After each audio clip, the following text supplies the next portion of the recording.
Mr. Paul Drexler from Connecticut, how are we today? Good, thank you, Eddie.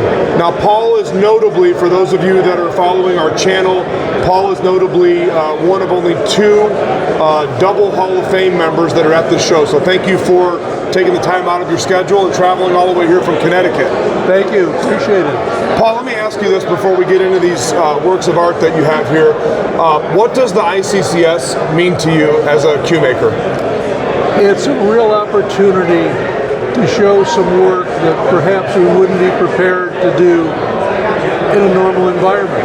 This is a collection of elite cue makers with some top quality collectors, and that's really the meaning of the whole International Cue Collector Society event, is to bring together the top people. You've been a part of it since the beginning, I understand? That's correct. I am probably the only person that's been represented and personally appeared at all of the Iccs events, starting back to Ruidoso, New Mexico. Wow, it's actually not an easy thing to do, because when you're preparing for the Super Billiards Expo, you're working off of your order list, and then to prepare for a show like this, it obviously adds to your workload. So do you begin to prepare your cue for the next coming show pretty much right away, or how do you do that?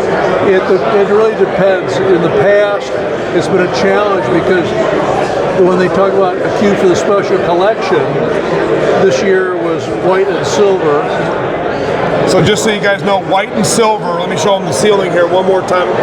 White and silver is the theme for this. Now this cue was just in the grand collection. Paul had it pulled so we can look at it. Wow. Unbelievable. PFD Studios. What type of material are we looking at here? This is all silver and mother of pearl.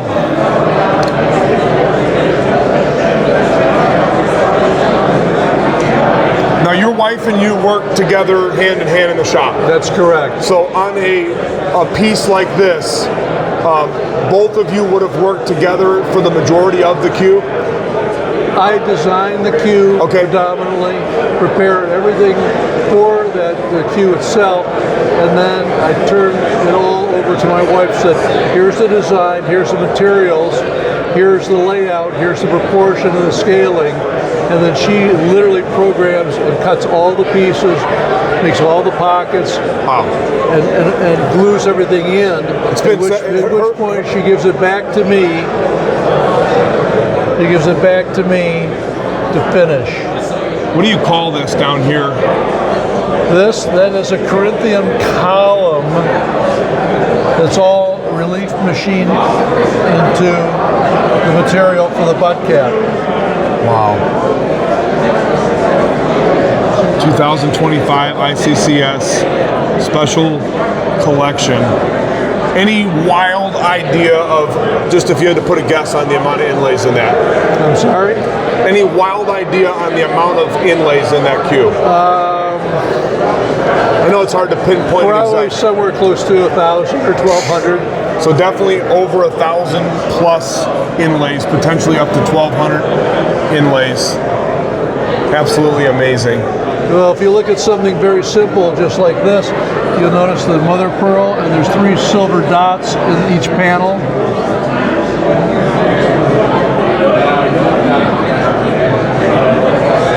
Thank you for showing that to us. Paul, do you have, if you have an extra moment, if you could show right in the middle right there, that really draws my attention. Is that a seahorse type design? Somewhat, but this was a piece of extremely rare Cadillac's burl that's been spalted, which is the black lines. That's a fungus that attacks the tree after it's been felled. But Cadillac's is referred to as Mexican ebony. This is the sapwood around the outside of a very, very, very large burl. Wow. It's rare that you'll find that much sapwood to make the entire front and butt in the cue. And then we have some very Art Deco type ivory points. Is this malachite? That's correct. I notice in some of your work you do favor malachite.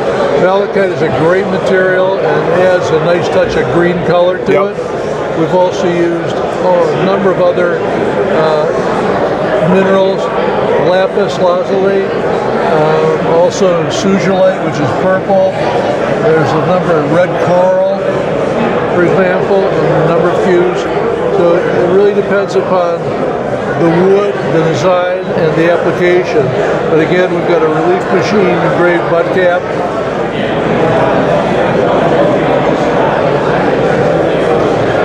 Paul, what type of display or show or event would you say, when you think back early in your career, what was the first really monumental thing that occurred in your career? I know you've been featured in so many different places. We joined or put together the American Cuemakers Association originally.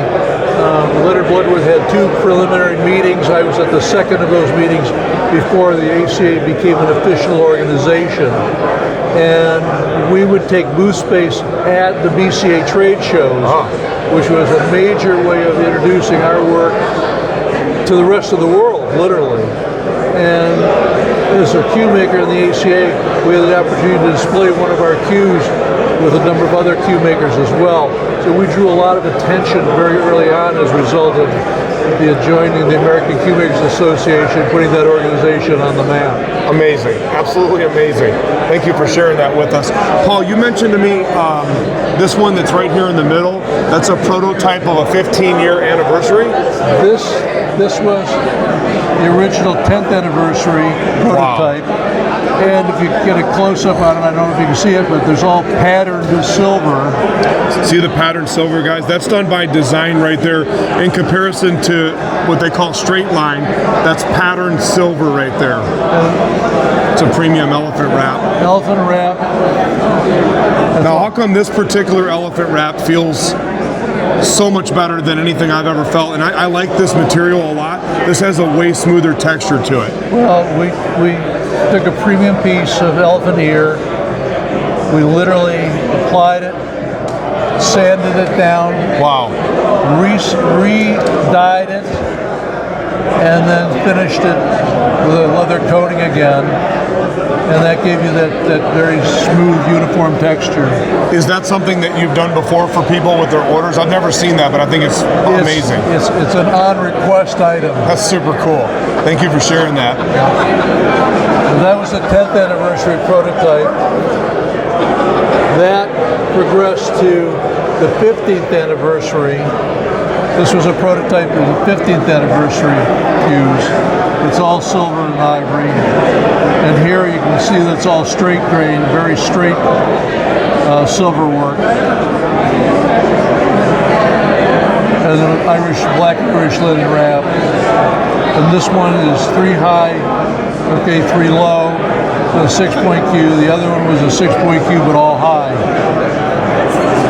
This is it like sterling silver? It's all pure silver, 99 fine silver. Have you been working with silver for a long time in your designs? I have, as a matter of fact. Perry Weston, who unfortunately is no longer with us, was one of the first cue makers to do direct silver inlay work in his cues. Did you say correct? I'm sorry? Would you say correct? Correct silver? Direct inlay. Oh, direct. I'm sorry. Okay. And unfortunately, Perry has since passed away, but a number of other people, Jerry McWhirter, for example, has started to do some silver that's all direct inlaid. It's not inlaid into something else. It's directly inlaid into the wood. You guys hear that? He's giving us a master class here. I just learned something as well. So when you say direct silver, you're not inlaying it into something else. You're inlaying it directly into the wood. Wow. Okay. Thank you for sharing that. So we did a 10th, and then a 15th anniversary cue, and those are members from my private collection that I've decided that needed to share. Yeah, absolutely. I noticed you've got a wrap list over here, all ebony. Is that one available now? Yes, it is. What is the retail price on something like that? This one is $2,800. So for under $3,000 is a really good deal for that cue. That's 2 shafts, matching joint protectors. There's an opportunity for you guys to buy a cue from a Hall of Fame Cuemaker for under $3,000 in ebony with flame veneers, brand new, unchalked, unplayed. Then Paul, lastly, we have on the rack over here, that's a Titleist conversion, obviously. That's correct. Is that Purple Heart, though? That is correct. That's Purple Heart. That's a fairly rare bird. I've had Titleist blanks. You see what a nice purple that is? Yes. And an elephant wrap. This one is still the original finish, which is much different texturally. Yeah.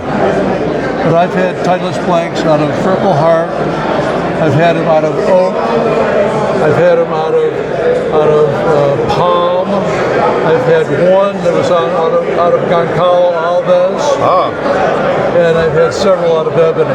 What drew me to that one was the ring work. Could you just touch on that ring work? The ring work is what I call my Olympic design out of silver. Wow. Beautiful, Paul. Thank you so much. Mr. Drexler, thank you for taking the time. Thank you. If somebody would like to get in touch with you, the one thing that I have heard, even as busy as you are with your orders and with the shows, you don't have to do repair work, but you and your wife have continued to do repair work, and it's said to be by far some of the greatest repair work.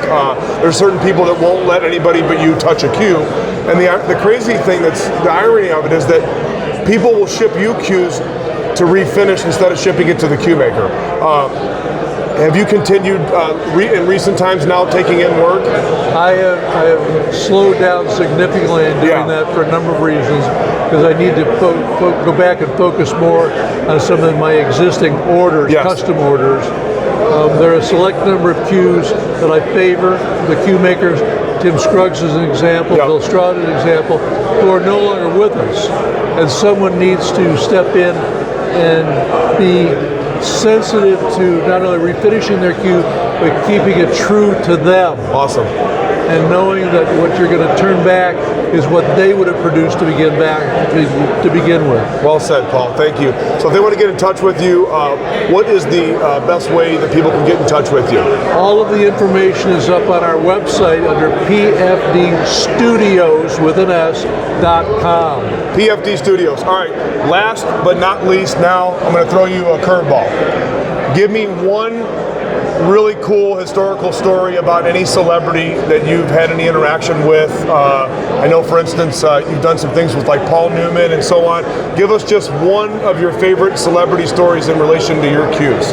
Well, I met Paul Newman first when he was racing for the Bob Sharp Datsun team out of Ridgefield, Connecticut. How cool is that? So I knew Paul Newman before we ever set out to make a Hustler cue. And the value or the reason for doing that was Paul Newman was an extremely gracious man.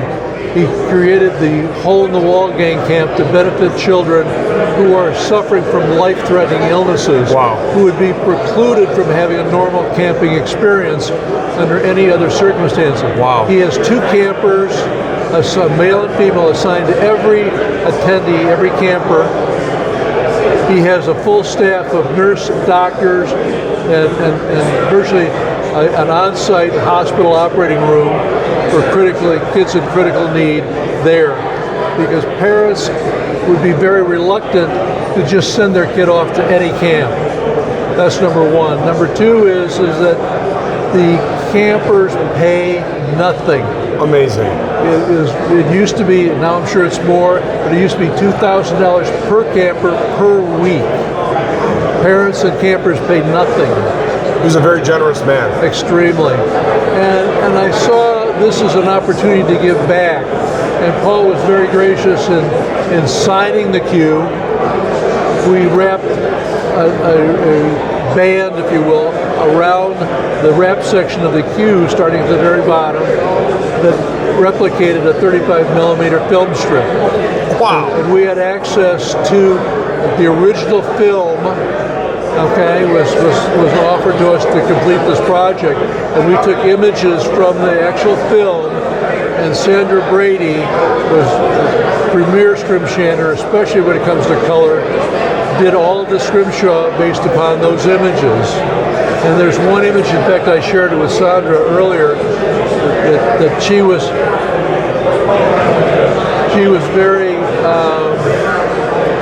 interesting in that I gave her an image that did not make it into the film. Amazing.